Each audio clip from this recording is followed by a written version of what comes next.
Hello everybody, this is Mithril Zenith, and it's time to vamp a little bit about fighters.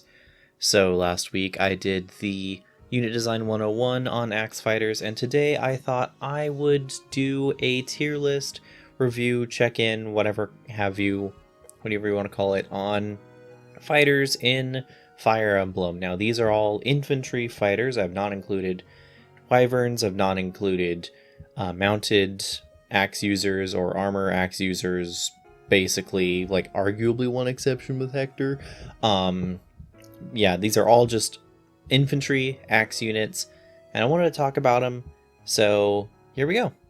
First of all, I put all the pre-promotes down here in a separate tier. I could probably talk about them individually, but some of them I don't know as much about, and it also started getting into the weeds of like, well, what counts as an axe fighter using pre-promote? Like, for instance, you have like Dagdar, who would definitely count, or Garrett, who definitely count, but it's like, okay, does Bartray count? Does, like, FE6 Bartray, does Echidna count? Being a hero, not a fighter, even though she has higher axe rank.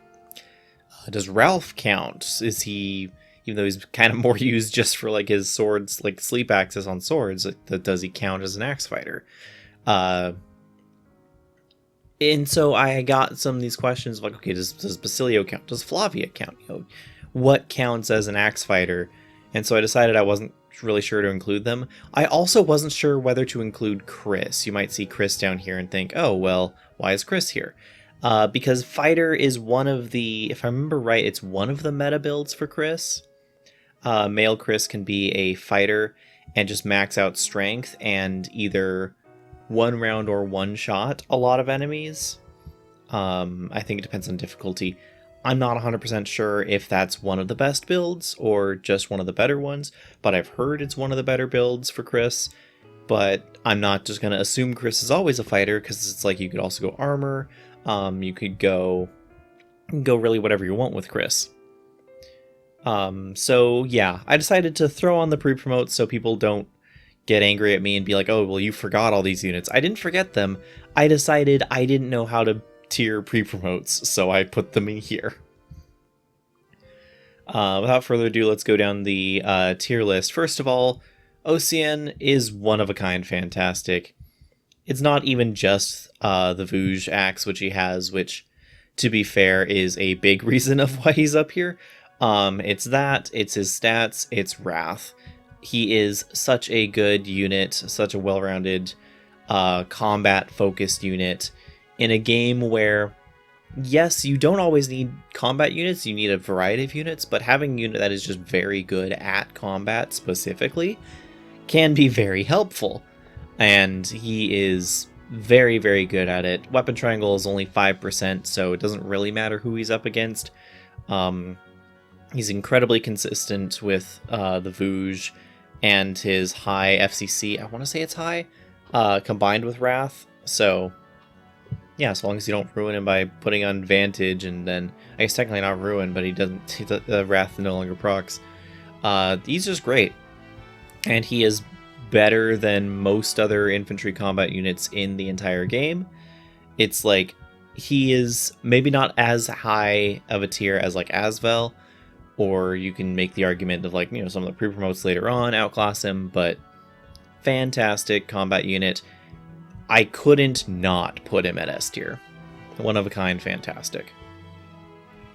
The next tier down is the tier I like to call solid and reliable. These are units that just have either really solid bases to get you through and they carry you into the mid game, or they have really good growths that are late game viable, or, you know, combination of the two. These include Barst of most of his iterations, FE1, FE3 Book 1, and Shadow Dragon. You may notice there are two different copies of the the DS people here, the Shadow Dragon New Mystery. I'll get to it. I also included Halvin here. I included Garcia here, even though I'm not personally a fan of using Garcia. I know that he is just kind of solid, reliable, also boring. Some of these units can also be boring.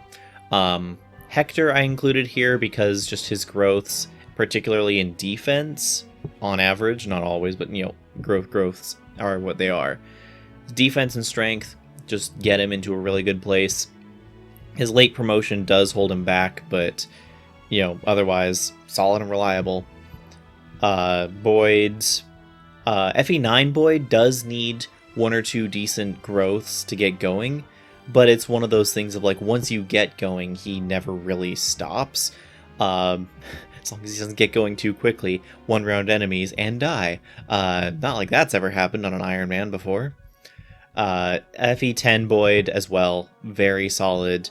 Argued whether I should put him down with the pre-promotes, but I figured it's a linear structure and he basically fills that same role, doesn't have bow access or anything, so I put him here as well. Nolan as well, mostly also for his bases, not as much for his growths this time, because he does tend to fall off a little bit more, but if you put your experience into him, if you level him up, he'll be fine. He's more there for his bulk than his damage, but his damage is still pretty alright. Yeah, so that's the solid and reliable tier. They just kind of get the job done. You'll always be fine if you have them on your team. RNG dependent or other cost. This is one where it's like, okay, what's gonna happen? Other cost / benefit, I guess. Because of Vake in particular, I guess Vake and Board. So, Ross is here because he's the Axe trainee. He can be absolutely fantastic, like blow you away, one of the strongest units in the game, or he can be absolute garbage. Really having 10 extra, well, technically 9 and the promotion, but like 9 to 10 extra levels, depending on how you count it, is good. Having Pirate into Berserker access is great. But having some inconsistency in his growths, particularly in speed, can be shaky and can be less so.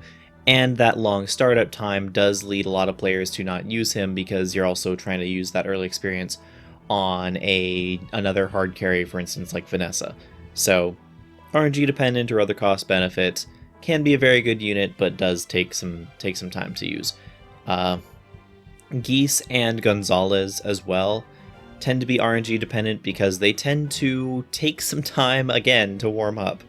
And that time is not always easily spent on them. Gonzalez, he'll vary depending on which route you go because he has the same stats, but just a different base level. And so in some routes, I forget which one's what, but in one of the routes you can just promote him instantly, and that means he gets his massive promotion bonuses, assuming you just have a hero crest to spare. Gets his massive promotion bonuses, but then kind of doesn't really do too much. His growth stalls out because he then is a promoted unit and slows down his experience gain quite a lot. Or if you level him up first and then promote him, he can be very good, but then he's also a lot more inconsistent in trying to get those levels. So either way you slice it, he can be a very, very solid late game threat, capable of one rounding even without crits, and definitely with crits, because he just has that strength and surprising speed. Strength, very high con, which makes his speed like surprisingly higher than you think it is because the axes don't really weigh him down at all. So can be a very good unit. Geese, I would say, is a little bit worse than Gonzalez, but a little bit more consistent, where it's like, okay, he's not as massively fluctuant as Gonzalez can be, but he can still be pretty solid. He's very similar to FE7 Dart in a way, where, okay, you're not really getting a bad unit if you use him. The real cost is, do you want to use a promotion item on him? For Dart, his promotion item is unique, but it also sells for, like, a ton. I forget what its value is. It's like 50,000 or something. It's the same as the Earth Seal. Whereas for Geese, it's a hero crest, and do you want a Berserker, or do you want a Swordmaster? Or do you even want another hero? You know, all promotion items are very valuable in FE6, and the cost of giving any unit a promotion item is fairly decent, fairly high. So I put them here instead of solid and reliable, but I think they are better than the filler and fodder. Vake I put here as well, because, like, while I could easily argue filler and fodder, a lot of people would like drop him or just use him as a pair-up bot. The fact that he has use as a pair-up bot and also as a rally bot if you level him up into warrior, and not a lot of units actually get warrior, if I remember right, in Awakening. At least not a lot of the base units, maybe more of the child units do. He provides some niches, he provides some directions that you can go with him that are different and unique compared to other units. He's not necessarily the best unit, he's kind of mediocre, he's kind of middling, but he's definitely not the worst unit either, so other cost slash benefit is where I'm putting him, and that's why he's here. Arthur as well, I would say RNG dependent, because his skill basically says he will eventually get crit and die. But he enables not just himself, but other units to get crits on enemies as well. So there's definitely some builds for him. You can do like a Berserker Great Club build or something with him. You can also use him to effectively debuff the crit avoid of other enemies. There's some stuff you can do with him. His stats honestly aren't terrible. They're not fantastic by standards of certain other units, but they're not terrible. He's usable, he's perfectly fine. It just is the case of eventually he will probably die to a crit. So, you know, that's a risk you're going to have to take with Arthur. And last but not least, I put Shadow Dragon Board here. Why Board specifically? Because Shadow Dragon Board starts with C in axes, which means he is the only one of the axe units that you get in Shadow Dragon to be able to use hammers and halberds at base. Barst only starts with D in them, and while it's fairly quick to get him up to C, and he has much better stats and growths, I think that C rank for Board is definitely puts him above the filler and fodder, because it gives him some options for early use of that hammer, or of an early poleaxe or something, where effective weaponry is king in DS Fire Emblem, because you can forge any items with up to like plus 10 might. It is absolutely insane the things you can do with the forge in DS Fire Emblem, particularly to effective weaponry. Do I think he's the best unit? No. But does he have a little bit more of a purpose than a total filler unit? I think so. So that's that tier. Before I go to the filler and fodder, I do want to mention the tier below, the better as something else, in which I have Engage Anna and Shadow Dragon Cord. Shadow Dragon Cord actually has pretty decent stats. I think his speed is actually notably better than people give him credit for, just because like fighter's speed is kind of rough. Not as good as like Drog in Pirate, but he makes a decent hunter or dark mage, honestly. It's kind of funny how similar he is to Engage Anna in that way of like, if you reclass him into dark mage, he's actually not bad overall. It's just a weirdness of him, because he starts off, he has decent stats, but he doesn't have like the fantastic growths of Barst, and he has E rank axes. He doesn't have the axe rank of Board or even of Barst. So better is something else, definitely. What that else might be, you know, kind of up for you to decide. And then Anna, definitely better as a mage. She can work as a warrior. She'll have decent strength growth through the warrior line, or even as like a bow knight. Her high magic growth allows her in warrior, bow knight, or whatever to use like a radiant bow and get a lot of use out of that. Radiant bow is actually really good because of its high base damage, meaning it gives good effective damage both against flyers as well as against just certain other enemies. Like so she would be like a fantastic wyvern one-shotter, for instance, which is definitely useful in certain parts of the game. And one that you don't really have to level up as that. You can level up in other ways, that has other options aside from being just an archer. So that's an option. Definitely though better as something else. I have her as a mage knight in my I had her as a mage knight in my maddening run through, and she was pretty much fantastic. She just needed a little bit of speed help to start doubling, but once she started doubling, she was fine one-rounding enemies. So that's the role of a mage in Engage, is to one-round enemies that you target and say die, and they die. So she's able to do that as a mage, probably better as a mage than as a fighter. But last but not least, we have the filler and fodder group, which has all the axe units that you're only really using in the early game, if at all. And mostly when you're using them, you're not super happy to be using them. You're kind of just... You're using them because they're there. You're using them in order to bridge the gap between, you know, the early game when you don't have a lot of units and getting into the mid or late game where you have more units and those other units are trained. These units generally either aren't as good investment targets, or they're just harder to invest to, or they get directly overshadowed or outshined by other units. So for instance, you have the rest of the FE1 and FE3 Axe crew. They kind of just fall off, not even like Barst, who has really good stats, and so he, you know, the axes would make him fall off, but he's worth actually stocking axes for if you want it to keep him around. They just kind of fall off with nothing really unique or notable about them.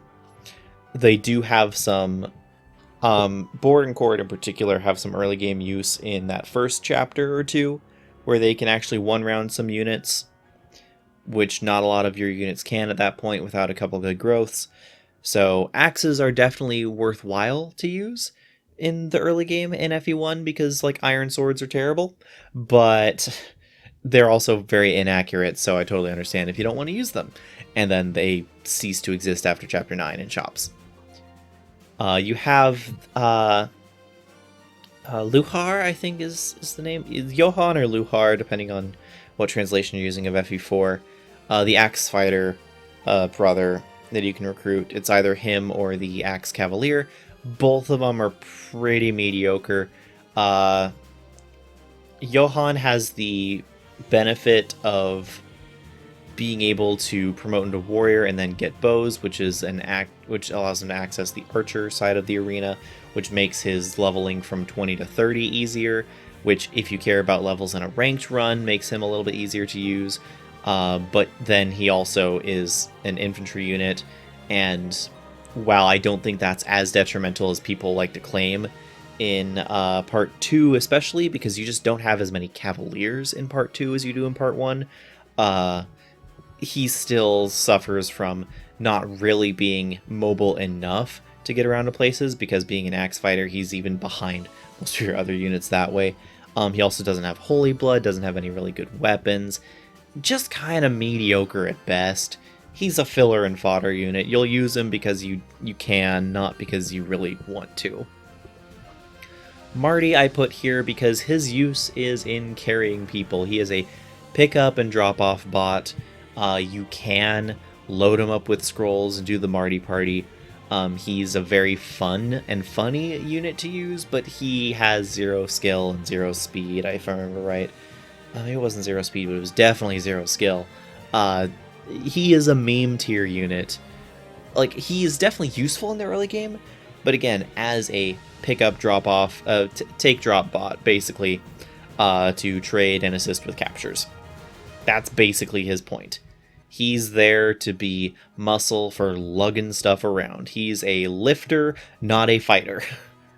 Wade and Lot and Dorcas and Barst are all the GBA-era fighters that people always just kind of filled with a sense of ugh.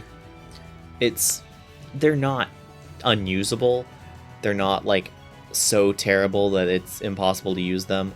Wade and Lot really need their promotion bonuses from the Hero Crest, but again, Hero Crests are very valuable to other units in the early game, like Rutger, or Fur, or Deke, or Gonzalez, and so they kind of are low enough on the totem pole for getting that Hero Crest that, you know, if you're using them and promoting them, you are going out of your way to favor them, and they don't generally have nearly as much payoff as if you go out of your way to favor one of those other Hero Crest users. So I'm putting them here, but you are more than welcome to do what you want. They have some early game use in terms of having a hammer and having 39% hit chance against Armor Knight bosses, but hey, they actually do significant damage and almost one-shot them, so, you know, give and take. And Dorcas and Barst, Bartray. Dorcas and Bartray, similar, a little bit better growth, a little bit easier to get them where they need to be, but also struggle with keeping up, I guess, a little bit. A little more RNG dependent on their growth, but not even like Ross, who's RNG dependent, but then his high end is so high that it's amazing. It's like their high end for RNG dependent is probably still worse than Harkin, which, to be fair, Harkin is an absolute beast of a unit, but they're not going to be being super impressive unless you get incredibly, incredibly lucky. Rinka I put here because while I have received an influx of comments in the last 3 months in particular, for some reason, about Rinka being underrated and about her being actually really good for the early game of Birthright, I still sit down and ask, why do you need a strong Rinka in order to get through Birthright? You use her, sure, because you have her. I'm not saying don't use her at all, but where's the end game? Where does she go? She becomes a bulky, like, blacksmith or Oni Savage who doesn't deal a lot of damage and kind of takes hits, and Birthright is not really a game designed around having a wall to tank hits, and even if she was, she's not bulky enough to really tank significantly more hits than other units. I don't know. I just don't really see the appeal here. I mean, I don't see the appeal of her as a unit. I'll put it that way. Boucheron I have here because he is useful as a chain attack bot in the early game, and as long as you want to bring him, that does not require a second seal. And second seals, particularly in the early game of Engage, are very rare and hard to come by. You get like maybe 3 by chapter 10, maybe, if I remember right. And that's including the ones that you unlock for buying at the shop. So you really don't want to have to... You want to have chain attacks available because they enable so many units to actually kill enemies, because that game feels like so much of the time you are just 2, 3, or 4 damage away from actually killing something, and the chain attack will make up the difference. So you really want more chain attacks, especially in the early game, especially without investing anything into them. That said, you don't necessarily want to invest in Boucheron in particular because his growths are so low.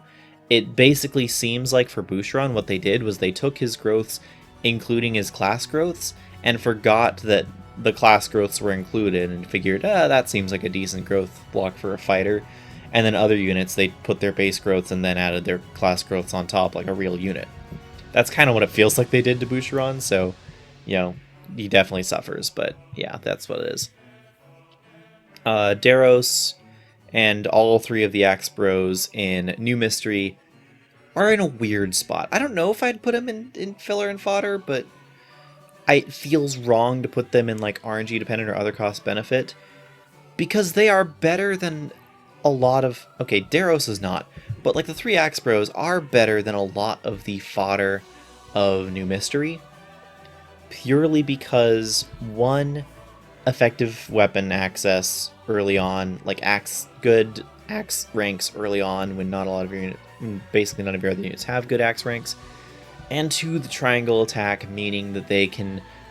The crit is not even the important part, it's the guaranteed hit, or at least near guaranteed hit. I forget if it's a guaranteed hit in New Mystery. Triangle attack mechanics change all the time, but I'm pretty sure it's a guaranteed hit in New Mystery, and guaranteeing a hit is very, very good in New Mystery, so they definitely have their uses, killing off certain enemies, particularly in terms of higher difficulties, but it requires 3 units to do, and they're not really all that growth important, growth strong.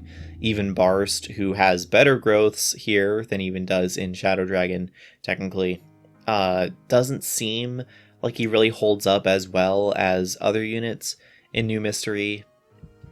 So it's kind of like, I didn't know where to put him. I could have put them on other cost benefit. I might want to have done that because that feels similar to what Board offers in Shadow Dragon with his effective damage.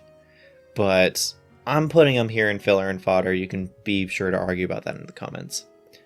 But anyway, that's the tier list. I hope you enjoyed. Thank you so much for watching. Leave comments below. Let me know what you would say about the pre-promotes, whether I was right to not include them, like include them and not include them, whether they deserve to be on the tier list, where do you think they would go?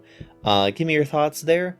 Again, special thanks to Sal Mellon, who joined at Royal LaguzGuard tier, and the other LaguzGuard members C2 Piccoli, Enigmatic Mr. L, The Big Herman 007, Bro Duderman, and KO Rico, Kumi, Miss Mesmerism, Lacag, and Relaz6. You can support the channel for less than $1 a month. Press join or see the link in the description to do so. Thank you all so much for watching, and until next time, this is Mithril Zenith signing out.